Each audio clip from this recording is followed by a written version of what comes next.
E aí, tudo bem? Bem-vindo e bem-vinda ao episódio 3 do podcast de Avatar. A ciência e a espiritualidade estão muito presentes em Avatar. O povo de Pandora, os Na'vi, tem uma forte conexão com o seu ambiente, as florestas e os elementos naturais. No filme existe uma potente energia espiritual.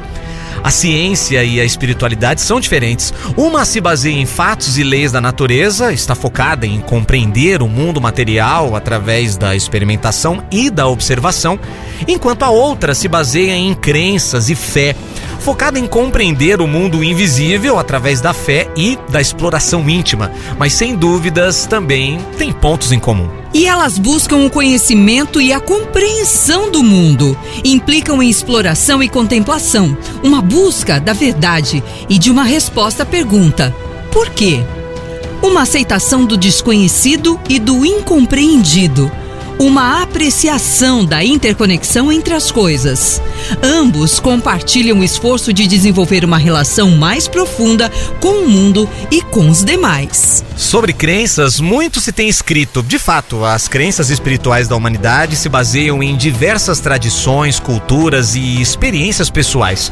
Muitas pessoas acreditam em um poder ou dádiva superior, enquanto outras podem se focar em honrar uma linhagem ou a tradição espiritual em particular. Outras crenças podem se basear em princípios filosóficos ou psicológicos, como o poder do pensamento positivo ou da lei da atração.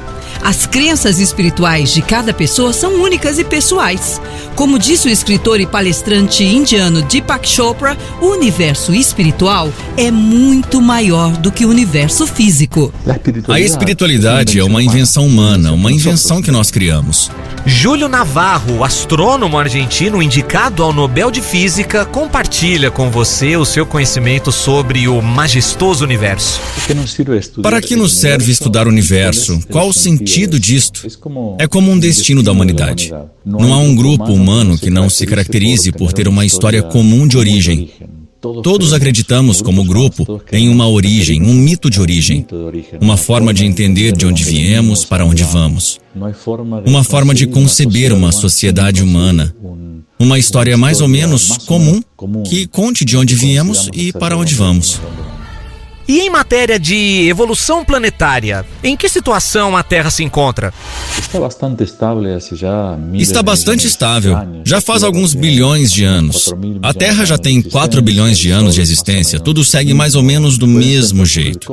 Pode ocorrer coisas de um meteorito cair na Terra e passar com a humanidade o mesmo que se passou com os dinossauros, mas estes casos, do ponto de vista astronômicos, são pouco frequentes. Existe um espírito colonizador na exploração do cosmos? Qual a real dimensão do ser humano em relação ao universo? Uma das coisas que é mais preocupante em todas essas missões exploratórias de mandar gente para Marte, a Lua, me parece preocupante porque, para mim, combina muito das piores e melhores coisas do ser humano. Melhores no sentido de conhecimento, curiosidade científica.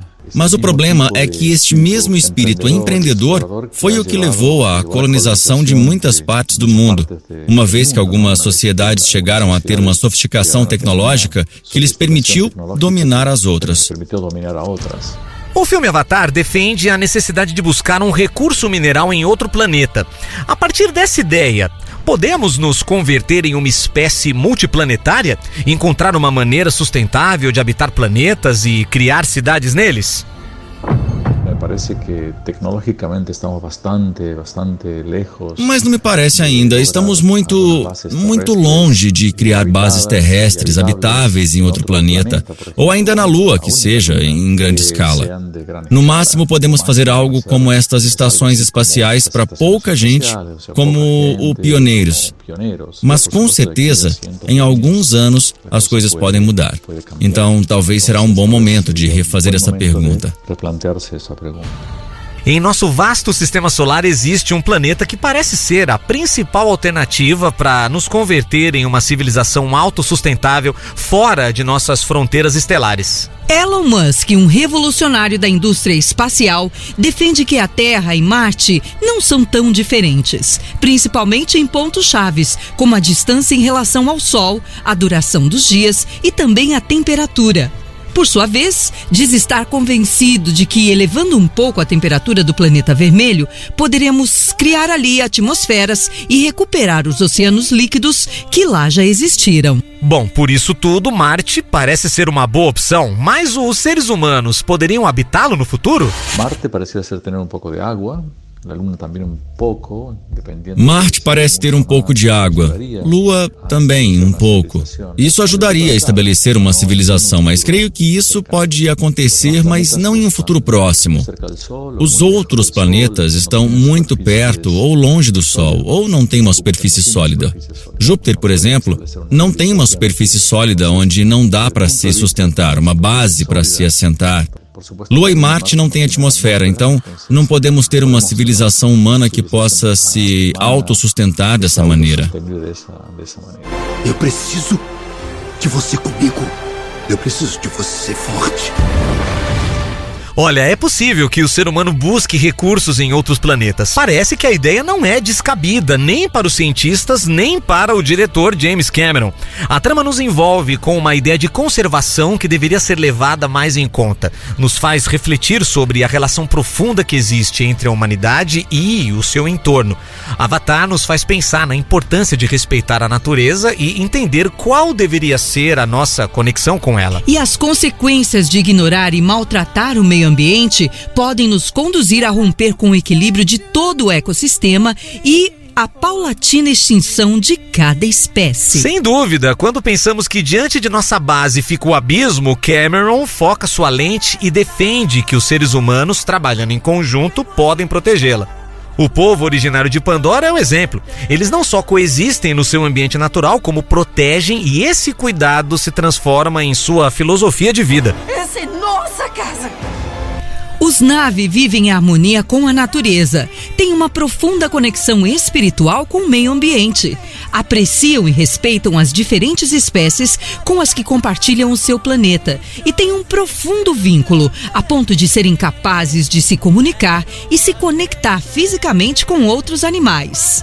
Vivem uma relação honesta com seu ambiente, ancorados por um profundo sentimento de comunidade. A sua cultura está arraigada à tradição e ao respeito. Pai, eu também sou guerreiro, eu tenho que lutar. Jake, proteja seu povo. O filme é majestoso, representa um mundo cheio de paisagens que se convertem em um cenário vivo, é um verdadeiro exemplo de biodiversidade. Bosques frondosos, montanhas imponentes, um oceano limpo e infinito. Pai, você deve achar que eu sou louca. Vai sair de trás daquelas pedras. Mas eu sinto ela. O que James Cameron deixa claro em Avatar é a sua preocupação com a sustentabilidade do planeta e por estas consequências que Avatar, o Caminho da Água, dirige sua atenção à importância dos mares e à sua conservação. Ele defende algo que passa em nosso planeta, algo do qual ainda não estamos conscientes. Vivemos num ecossistema fascinante, extremamente rico, mas também frágil e delicado. Pandora é um mundo exuberante e vibrante, cheio de criaturas únicas e diversas que habitam em seus numerosos mares e selvas.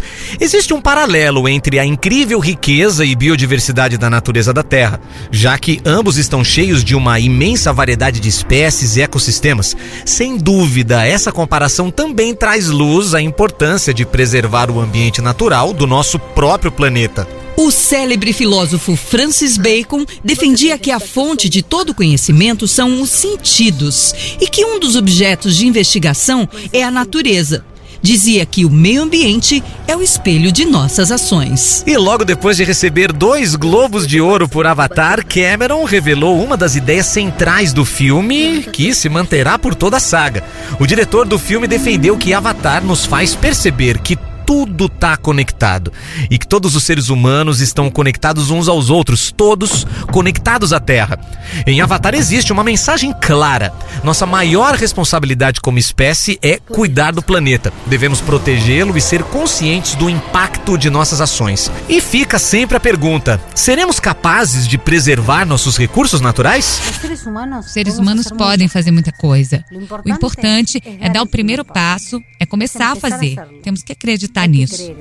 Em Avatar, os Na'vi acreditam em Eywa, o equilíbrio perfeito entre os 4 elementos: ar, água, terra e fogo. Eywa remete com o conceito chinês de Yin e Yang. Não podemos deixar que traga sua guerra pra cá. Estranho. É só isso que vem. Eu vejo você. E sobre um desses 4 elementos se baseia o caminho da água. No próximo episódio a gente vai conhecer uma das paixões mais profundas do James Cameron, o oceano. A nova proposta dele é majestosa e, do ponto de vista audiovisual, uma experiência imersiva sem precedentes. Prepare-se para conhecer os segredos que se escondem no fundo dos mares de Pandora. Muito obrigado por ter ouvido e até o próximo episódio do podcast Em Cartaz Rádio Disney. Esse foi mais um episódio de Avatar, a natureza manda. Avatar, o caminho das águas, aqui na Rádio Disney.